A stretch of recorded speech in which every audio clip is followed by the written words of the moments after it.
அண்மை செய்தி. தேர்தல் வாக்குறுதியை நிறைவேற்றாத திமுக அரசை கண்டித்து 10 நாட்களுக்கு மேலாக போராட்டம் நடத்திய ஊராட்சி செயலாளர்கள் 500க்கும் மேற்பட்டோர் பணியிடை நீக்கம் செய்யப்பட்ட நிலையில் தொடர்ந்து இன்றும் போராட்டத்தில் ஈடுபட்டு வருகின்றனர். இது பற்றிய விரிவான தகவல்களை தருகிறார் எமது செய்தியாளர் கோபாலகிருஷ்ணன்.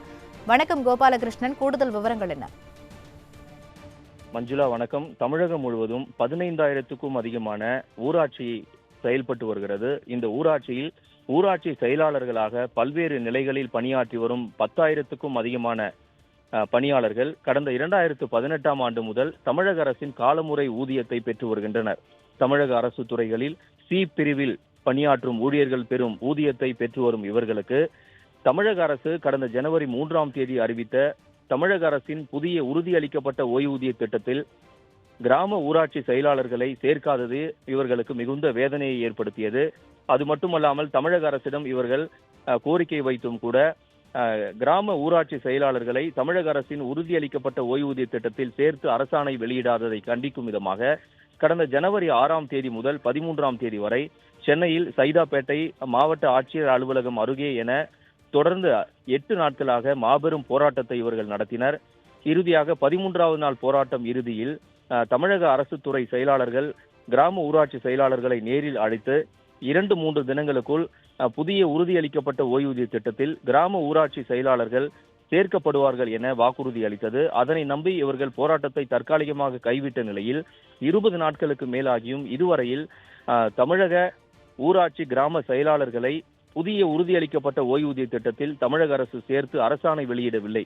இதனை கண்டிக்கும் விதமாக தான் கடந்த 3 நாட்களாக சென்னையில் சைதாப்பேட்டையில் உள்ள ஊரக வளர்ச்சித்துறை இயக்குனர் அலுவலகம், அதே போன்று இன்று மாவட்ட ஆட்சியர் அலுவலகம் அருகே மாபெரும் போராட்டத்தை தமிழ்நாடு ஊராட்சி செயலாளர்கள் சங்கத்தினர் ஆர்ப்பாட்டத்தில் ஈடுபட்டு வருகின்றனர். இந்த ஆர்ப்பாட்டத்தில் தொடர்ந்து ஈடுபட்டு வரும் கிராம ஊராட்சி செயலாளர்களை சுமார் 500க்கும் மேற்பட்ட நிர்வாகிகளை நேற்று தமிழக அரசு அதிரடியாக பணியிடை நீக்கம் செய்யப்பட்டு மிரட்டியது இவர்களுக்கு மிகுந்த வேதனையை ஏற்படுத்தியதோடு மட்டுமல்லாமல் தமிழக அரசு தேர்தல் நேரத்தில் அளித்த வாக்குறுதி, அது மட்டுமல்லாமல் புதிய உறுதியளிக்கப்பட்ட ஓய்வூதிய திட்டத்தில் ஊராட்சி செயலாளர்களையும் சேர்க்க வரை தொடர்ந்து தங்களது போராட்டம் தொடரும் என்று எச்சரித்ததோடு மட்டுமல்லாமல் இன்றும் தங்களது போராட்டத்தை தொடர்ந்து நடத்தி வருகின்றனர். மாவட்ட ஆட்சியர் அலுவலகம் அருகே ராஜாஜி சாலை அருகில் நடைபெற்று வரும் இந்த மாபெரும் போராட்டத்தில் தமிழகம் முழுவதும் அனைத்து கிராம ஊராட்சிகளில் பணியாற்றி வரும் சுமார் 2,000க்கும் அதிகமான கிராம ஊராட்சி செயலாளர்கள் பங்கேற்று திமுக அரசுக்கு எதிரான முழக்கங்களை எழுப்பி வருகின்றனர். குறிப்பாக அரசின் உறுதியளிக்கப்பட்ட ஓய்வூதிய திட்டத்தில் கிராம ஊராட்சி செயலாளர்களையும் சேர்த்திட வேண்டும், தேர்தல் நேரத்தில் அளித்த வாக்குறுதியை நிறைவேற்ற வேண்டும் என்பன உள்ளிட்ட பல்வேறு கோரிக்கைகளை வலியுறுத்தி இவர்கள் தொடர்ந்து திமுக அரசுக்கு எதிரான முழக்கங்களை எழுப்பி வருகின்றனர். மஞ்சுளா, கூடுதல் விவரங்களை வழங்கியமைக்கு நன்றி கோபாலகிருஷ்ணன்.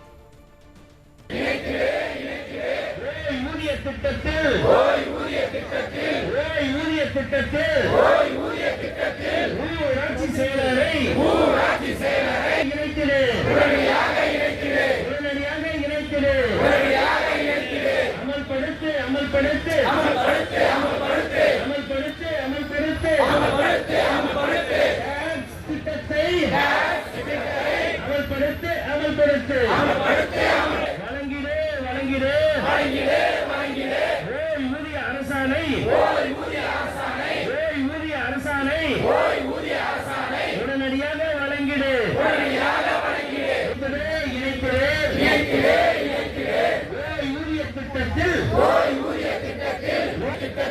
ஊராட்சி செயலரை